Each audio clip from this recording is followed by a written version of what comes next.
Hello and welcome back to Slide Into Sports.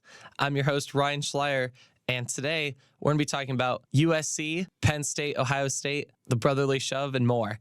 Penn State loss, I think, leads to what I'm calling the rock, paper, scissors theory. So how this theory works is each team in the Big Ten East, Penn State, Michigan, and Ohio State, are all going to win their home games. So Ohio State just beat Penn State at home. So that's one already. Next, you're going to have Michigan going at Penn State and Ohio State going to Michigan. And what I think is going to probably happen is Penn State will probably somehow surprise Michigan, but Michigan will just absolutely crush Ohio State. And then what'll end up happening is one of those three teams is going to have to be decided on going to the Big Ten championship based on how the other teams in their schedule played, like of their win-loss record. And whichever teams did better out of the teams that they played will allow either Michigan, Penn State, or Ohio State to go into the Big Ten championship. Was Caleb Williams last year a fluke? It seems to look that way, but I don't think that's necessarily true because they didn't seem to really have a lot of new people on their roster. A lot of their roster is people from last year.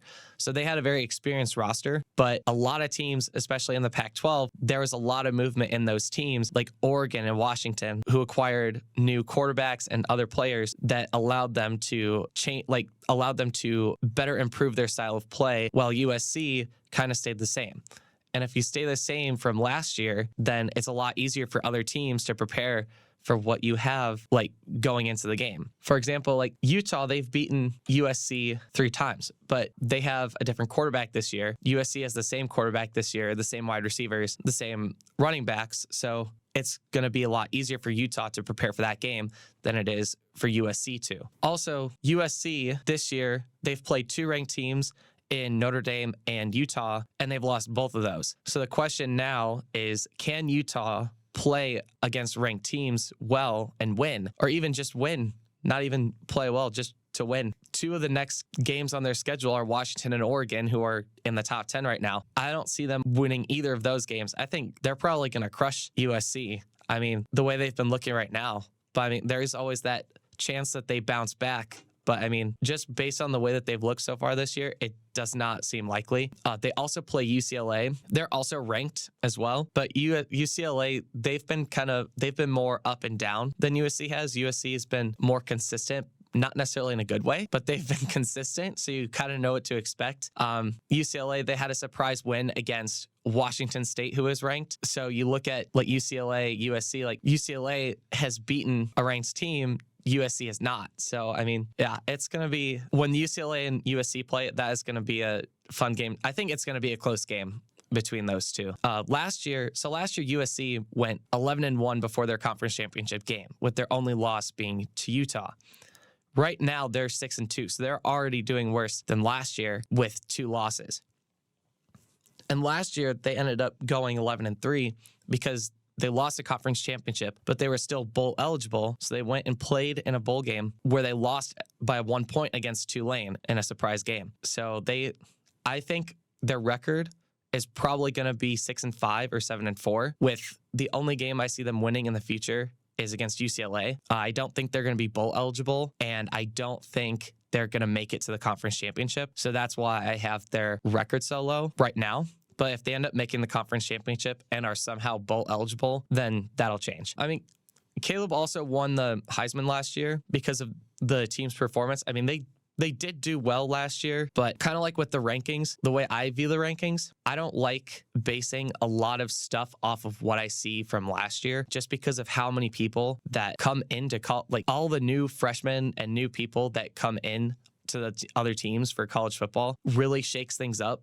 I think more than the AP poll thinks it does, like at least in the preseason. So, I mean, that stuff's hard to predict because you don't know how the new prospects are going to perform in college. Like for all you know, the 5-star wide receiver could have negative yards in the season. And then you look at Georgia a few years ago with Stetson Bennett. I mean, he didn't even start in D1. He walked on to Georgia and he ended up winning 2 national titles. So, I mean, like you just don't know until they start playing.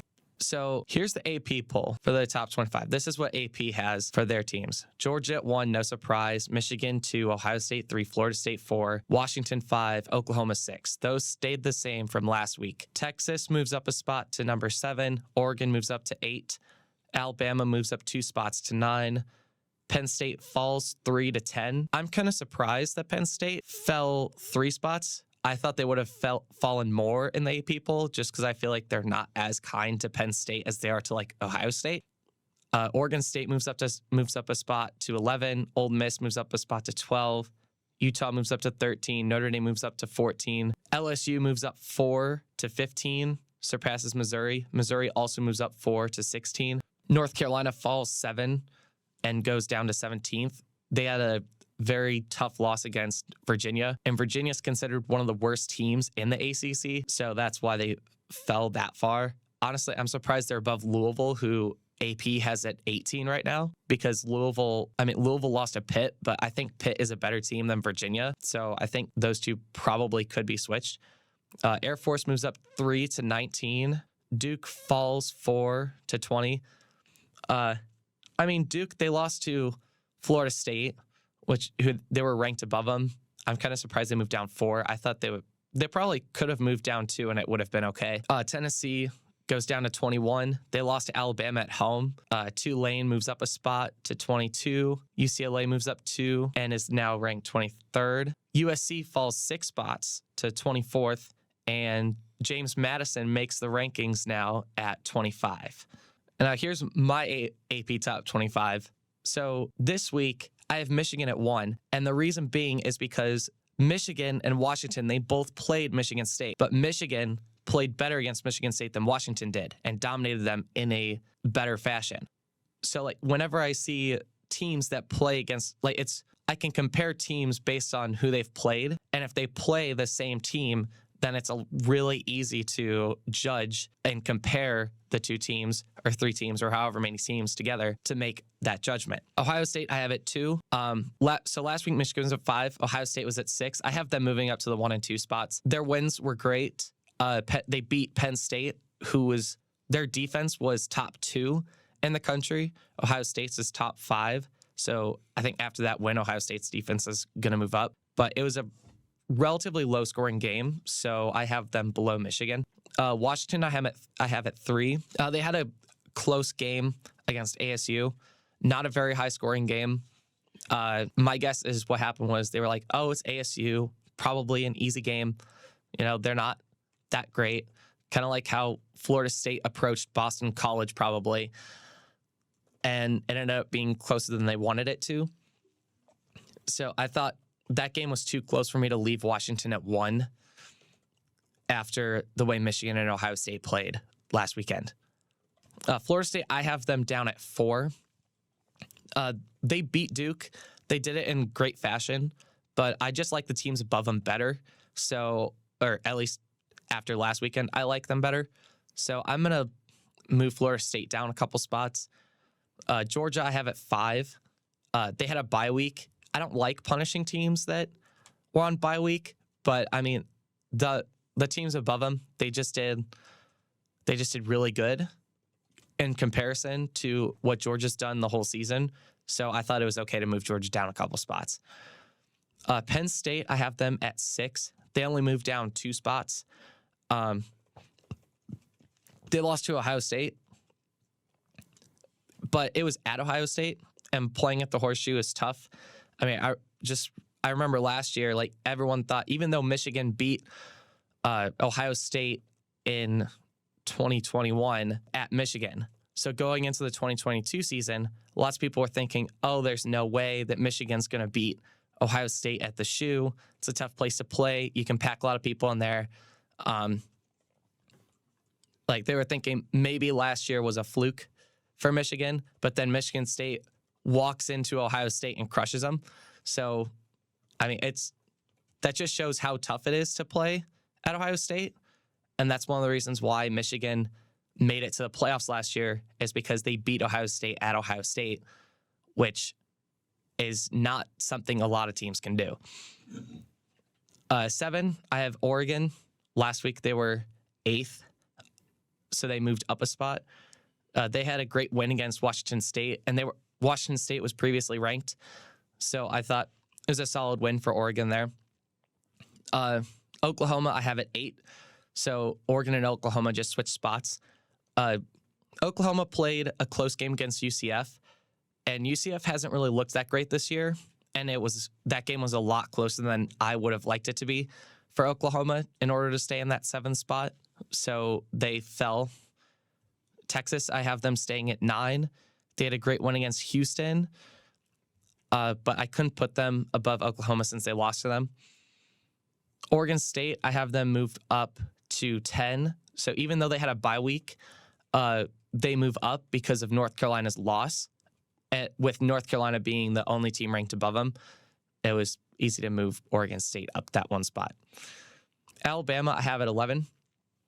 They beat Tennessee at Tennessee in a commanding way, but I still like Oregon State's team better. So I'm going to have Alabama just chilling behind Oregon State there. Utah have at 12. Even though they beat USC, I know AP has them in like the top 10, I think. No, they have Utah at 13. So I don't have them up. No, I actually moved them up a spot. Okay, so I moved Utah up to 12. Last week they were at 14. They beat USC's high-powered offense. Really, it's more for like the expectation that the USC offense had after last year. They were expected to perform well this year, and they just haven't. And they just keep getting exposed, and Utah exposed them again. So I moved them up 2 spots. Ole Miss, I have them staying at 13 from my poll. They beat Auburn on the road. It was kind of a close game, though. It was only by 1 score, so I'm not gonna move them up too much, or at all in this case. Notre Dame I have at 14. They move up a spot because of the North Carolina loss. So Notre Dame didn't do anything since they were in the bye week to show me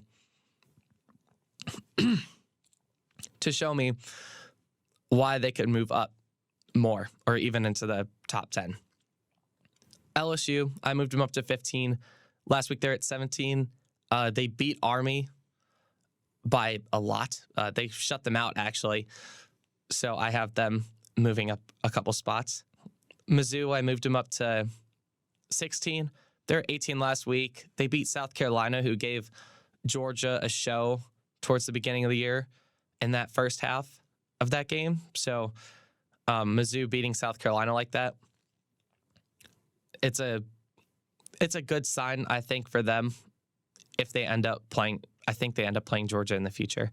But if not, then I think that could, if they win again next weekend, that could justify them maybe going above LSU, even though LSU beat them. Louisville, I moved them up to 17. They had a bye week like Notre Dame, and there seem to be a lot of teams on the AP poll that had a bye week than normal. But I moved Louisville up to 17 because Duke and North Carolina, who were ahead of them, they lost. So, yeah, I mean, that's all that needs to be said there. Duke, I moved them down to 18. Last week they were at 16, so I only moved them down 2 spots. They lost to a solid Florida State team. It was by a decent amount, but, Florida State is a top 4 team. So, I mean, it was expected that Duke was going to lose this game. So I wasn't going to punish them all too much. North Carolina, I have them at 19.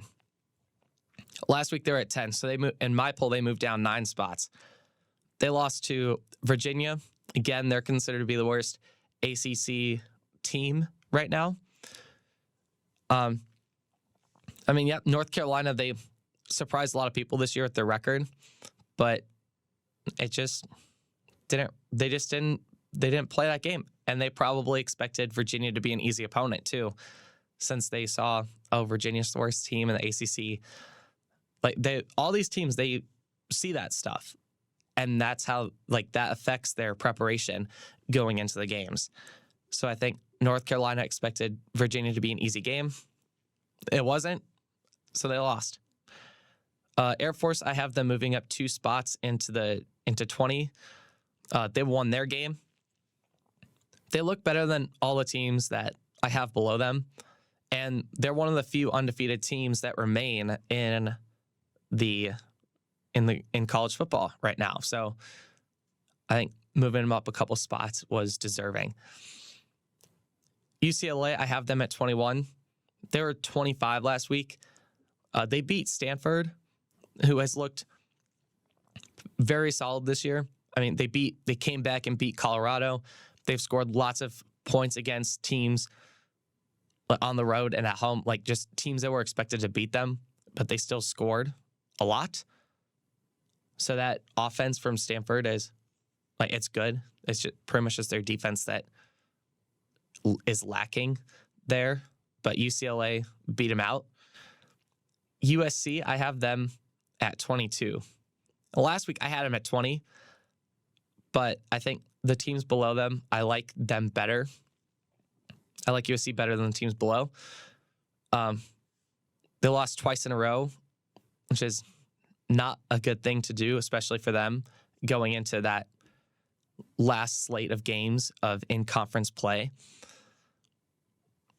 Tulane, I have at 23. Last week they were at 24, but they won against North Texas, so I thought it was right to move them up a spot. Tennessee, I moved them down to 24th. They lost to Bama at home. I was kind of expecting Tennessee to win that game just because of how they played against Bama last year at home and how great of a game that was, but it was not at all like that last weekend. And last, I have JMU at 25. They weren't ranked last week, but they just seem to look better and better as the weeks go on.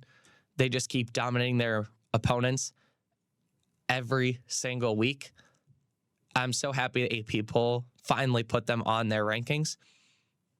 So hopefully JMU wins their game and maybe moves up a couple more spots. They beat Marshall last weekend. That was their game. And they did it in a pretty commanding way. So I think moving them into the rankings at 25 is the right thing to do, a good entry point for them. So the games for College Pick'em 10 this week. So if you want to join College Pick'em 10, like the group, it's Slide Into Sports. Search that up. There's like a little picture. So just to make sure that it's mine, like, or I guess the group, my picks name, I guess, is called Rye_Slide. So if you see that there, then that means that you're in the right place. So this week, the first game they have on their slate is Duke versus Louisville. Now, at first glance, because both these teams are ranked on the AP poll and they're both really close together on the AP poll, you think, oh, okay, this is going to be a close game. I don't think this is going to be a close game. I think Louisville is going to take this game. It's at Louisville. They're going to have that home crowd advantage. I mean, you saw the way Louisville played against Notre Dame, who beat Duke. And you saw how the home crowd really came through against Notre Dame. I think they're really going to rally behind this Louisville team since they lost to Pitt. And if Louisville wins this game, it'll just increase their chances of being in the ACC championship. So Louisville has a lot to ride on in this game. Duke doesn't have as much because they're already at 2 losses, so they're probably not going to make the ACC championship. But, I mean, if they want to spoil Louisville's season, this is their chance. But I just don't see Louisville losing. Next game, Baylor, Iowa State. Neither team really looks that good right now. I mean, Baylor had that one surprise win a few weeks ago where they came back. I think they were down 29 points, just like Stanford was. And I think that was also a school record. They came back and won. But it was not too hard to really put these teams against each other, like comparison wise, just because they both have played a similar team. They both played Cincinnati, and both those games were at Cincinnati. So those games very similar in nature. But Iowa State did a better job on the defensive end of the ball. And I think in this game, that is going to be what affects the outcome. So I think Iowa State is going to hold off Baylor. So I'm going to go with them. But I think it will probably be close, but I think it's going to go to Iowa State. Next game is Miami, Ohio versus Ohio. So Miami, Ohio is now playing another in-state opponent. They lost to Toledo last week, like I thought they were. But I think, like, just comparing the two teams together, their offenses are fairly similar stat-wise, like with the amount of yards they get on average per week. But I think after Miami losing last week, they're playing away now, and Ohio has a better defense. So I think Ohio is going to ride their momentum against their win from Western Michigan, and they're going to take that game. So I think Ohio University is the pick here. Purdue versus Nebraska. This one's at Nebraska, and Nebraska is one of the biggest stadiums in college football. Nebraska has a much better defense. They have a better record, but Purdue does have the better offense. Nebraska's on a 2-game win streak right now, but Purdue's coming off a bye week. And sometimes those teams that come off a bye week, they're really sneaky, and they're able to prepare for their next game. Like, they have a lot more time to prepare. Nebraska had a game last week, so they're not going to have as much time to prepare. They're probably going to see Purdue as a easy win. I think Purdue could be a dark horse here. They could take this game. I think it will be close because Nebraska is a very defensive team, so it's not going to be a very high-scoring game. But I think Nebraska is going to win, even with that Purdue offense and their preparation going in. Oregon versus Utah.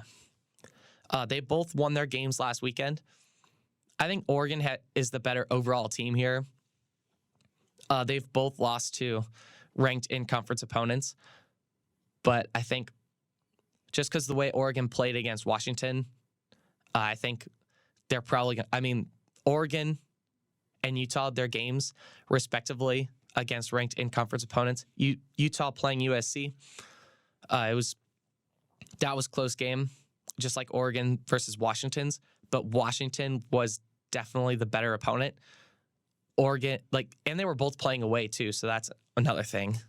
But I think Oregon, with that offense and just like their overall team, I think they're gonna win that game.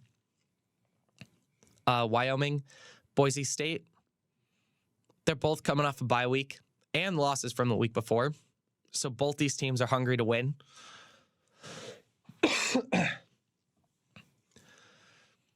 Lots of people, they're picking Wyoming. 82% of people, to be exact. The game's at Boise State, though, so I think I'm going to go with Boise State. But, I mean, I wouldn't be surprised if Wyoming came out with the win here. Tennessee versus Kentucky. I mean, I really don't think this game is going to be close. I mean, Tennessee has done, I think they've played tougher opponents. They've done better against those opponents than Kentucky has done against theirs. They're coming off a Bama loss at home. They're going to want revenge, and they're going to want to crush this Kentucky team just like Georgia crushed them. So I think Tennessee's the obvious pick here. Troy versus Texas State. Troy has a really good defense. The most amount of points they've let up in all their games, 24. And that was against Western Kentucky. and Western Kentucky kind of they have a pretty good offense over there. But other than that, they've kept their opponents at 14 or in the single digits. They shut down their opponent last week. Texas State has a strong offense, averaging almost 500 yards per game. But I trust Troy's defense more than Texas State's offense because their offense is pretty evenly matched with Troy's offense. And I think Troy has done better against their opponents than Texas State has. Arizona versus Oregon State. I think this is probably going to be the sneakiest game out of these 10. And I'm basing that off of how I've seen Arizona play against teams like USC. Last week, they beat Washington State, and Washington State beat Oregon State. And Arizona did it in a pretty dominating way. I mean, 44-6, that's just crazy against a ranked opponent. Arizona wasn't even ranked when they played Oregon State.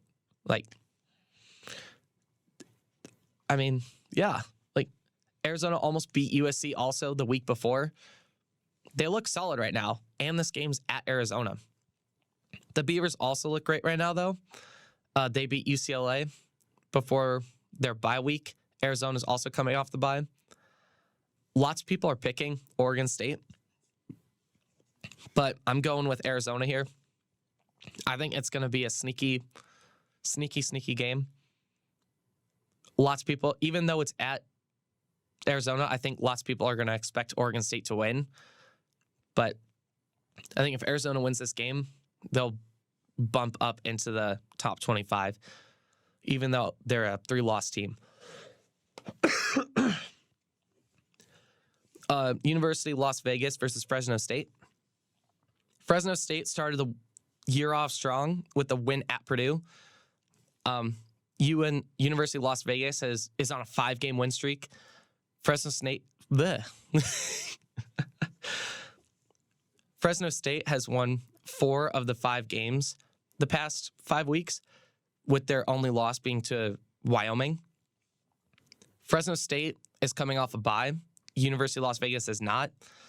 Offensively, their teams are about the same with average yards, but Fresno State's defense is better. I think with this game being at Fresno State, I have to go with Fresno State. I think they're gonna snap Las Vegas's win streak and possibly move back into the rankings for the top 25, maybe, depending on how those top 25 do. So one of the things I wanted to talk about was the brotherly shove.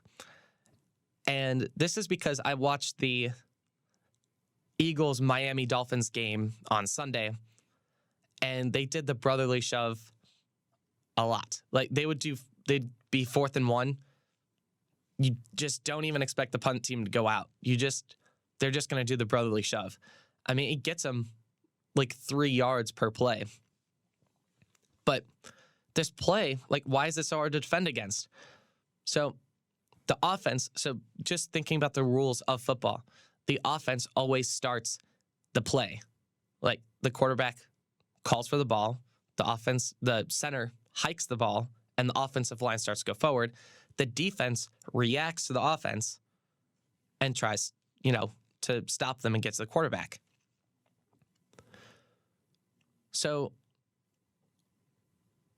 the offensive line, they're able to build that speed and momentum going across that wherever they're trying to go, whether it's the goal line and they're 1 yard away from that, or it's the down line and they're 1 yard away from it as well. And it's 4th down. So this team, why does it work well for Philly? I mean, because we've seen in previous games that other teams have tried to do the brotherly shove and have failed. Well, I mean, Jason Kelce is one of the best centers in the league, and they also have Jalen Hurts, who squats 600 pounds, and he's got 3 guys behind him that are pushing him over the offensive line. So it's almost like Jalen Hurts is like a battering ram, and they're just pushing him through the door. So I think there is a way to stop it. It's easier said than done, of course. Just because this play, you can't really practice it against other teams. Like, you can't really practice it before the games because the only team that knows how to do it well is Philly. And you can't really, like, the only way you can really do it is just watching the play over and over again and just seeing what other people have tried. Miami tried a couple different things. They tried to go around it, they tried to go over it, and they tried to do a mix of both, but none of it worked.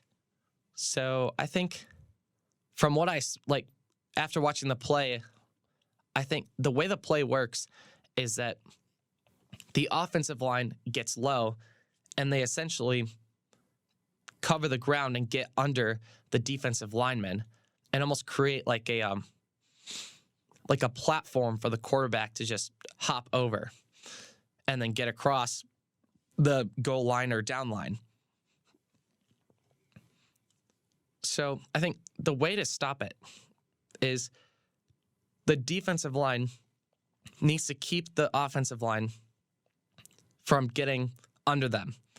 They need to go under the offensive line and keep them standing up, because then it's going to be harder for the quarterback to sneak through. When the players are all vertical, it's very easy to sneak someone just right over. So if that slope is steeper, it's going to be harder for the QB to sneak through. I think also another thing that the defensive line needs to do, they need to have more layers. So when you look at the offense for the Eagles, they've got essentially 3 layers in the brotherly shove. There's the offensive line, there's the quarterback, and then you've got the 3 people behind the quarterback that push the quarterback over the offensive line. So I think what the defenses need to start doing is, I think the way they could do it is almost mimic the play. You got to push someone almost directly in front of the quarterback. You just set up the play the exact same way, but you could have like a lineman maybe that gets pushed over, or you just need someone that's gonna counteract the momentum of Jalen going over the lineman. Yeah, and I think maybe even starting slightly further back, maybe could work. Or even just having like a smaller line, because the defensive line, when Miami had it set up, they had it wider slightly than the offensive line had. And so then it was easier for the offensive lineman and the quarterback to just create and sneak through gaps. So if you have a shorter line, like you have maybe like 5 people up front, 4 people behind them, and 3 people or 2, then you could protect the gaps more and be able to use more momentum from everyone going forward in the same general area. But that could also allow Philly to do, they could just run around it. Oh, I just hit the mic. That could allow Philly to run around it if they end up faking the brotherly shove. I think it really all depends on how you set up and how you prepare for the brotherly shove, because it's a hard play to analyze just because you have so many people in the same area at the same time. You know, like it's like you've got to watch it over and over and over again and watch a different person each time in order to kind of figure out what the heck is going on in the play. Like that seems to be the only way, because like you can't recreate it as much as you want to recreate it at practice. It's just, you can't, because you can't do it as well as Philly can. So you have to find other ways to prepare for it. Thank you all for sliding in this week. Whether you're on the road, studying, eating, whatever you're doing, I hope you enjoyed the show. If you're watching from the YouTube, links for the socials are in the description. Socials are all slide_into_sports, the Insta, Twitter, and Twitch. Or I guess X now. I always forget that it's called X, but whatever. You guys know what I mean. There was no stream last week in honor of homecoming, and there won't be one this week in honor of Halloween. It's essentially a college holiday. I'm surprised they don't have fall break during that time, but I mean, it is what it is. So I just expect a stream probably November 4th, which is a Saturday, where I'll be watching college football games, reacting to them. You can ask questions about anything, like the brotherly shove or whatever you want to talk about. I'll try to get my best answer. Any other inquiries, they can go to the email, which is just slideintosports with no spaces, dashes, dots in between. It's just slideintosports@gmail.com. Thank you again. I'll see you all next week.